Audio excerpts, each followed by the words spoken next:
Peter, Africa is growing at a rate of 5 to 6% on the back of rising commodity prices. Will that continue to be the key driving factor? Well, that's certainly been what's been driving it so far, but going forward we need to find a more sustainable base for growth in Africa in the longer term, and that's why the competitiveness report that's come out of the World Economic Forum here in Cape Town is actually very interesting. It's a very, I would say, business-friendly report. It talks about the need of increasing potential growth through productivity, through private sector involvement, through FDI in particular, and the government as an enabling force. And that's really what Africa needs. It needs that increase in infrastructure, in investment. It needs greater regional integration as well, which is also highlighted in the report. And these basically these key building blocks that you need to put in place in order to really maintain the current good growth rates that Africa is seeing.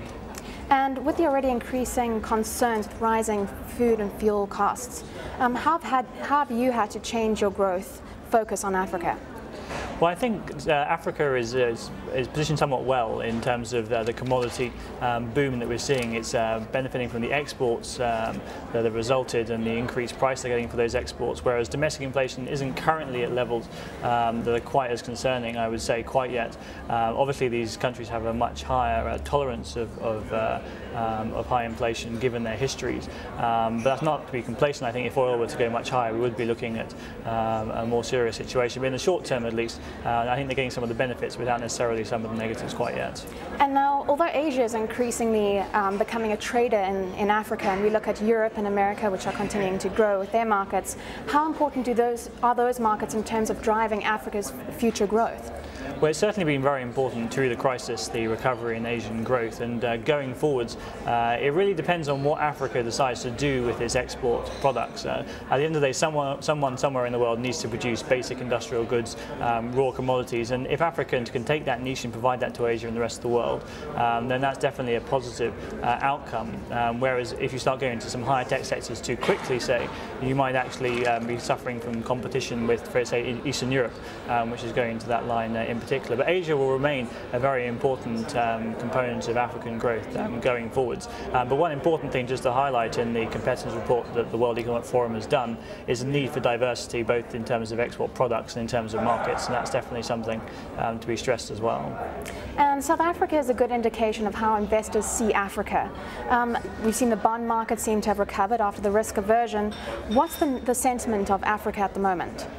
I would say it's a really interesting question in the sense that before the crisis there were lots of screaming headlines that now is the time for Africa, people should be piling in. That's all sort of gone away. People have been concentrating on the risks at home, say in Europe and in the US, and actually it means that beneath the surface there's a lot more interesting work that investors can do in private, if you like. There are some more attractive valuations perhaps at the moment for people to take advantage of.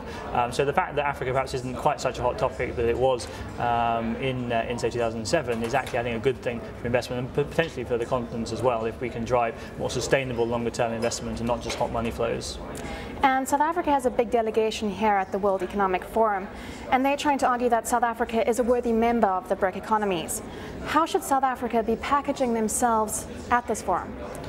Well, I'd say that South Africa is sort of in the BRICS only because of its voice of Africa status, in its own right, probably not really a candidate for BRICS, and it needs to really fulfill on that promise. It needs to drive the agenda of regional integration, of fighting corruption across the continent, of breaking down barriers, that sort of thing, providing that political leadership, and that will obviously benefit it as well. South Africa currently has a potential growth rate of around 3.75%. If you were to get that regional integration with South Africa as the hub, not only for financial services but for manufacturing as well, then South Africa could well see a potential growth rate of approaching 5.5%. So South Africa needs to provide that leadership to justify its membership of the BRICS economies, but it can also get a lot out of it as well if it can do it right. And what do you hope to come out of the World Economic Forum? Well, the World Economic Forum is always perhaps sometimes called a talking shop in public. It's the behind-the-scenes meetings that are key. It's the understanding and talking with policymakers. It's really what I'm here to get out of it. And also, I'd say, trying to get more of a handle on this competitive agenda for Africa, and exactly if we can translate what are very good words in the document that's been put out by the World Economic Forum into practice that can ultimately benefit investors further down the line.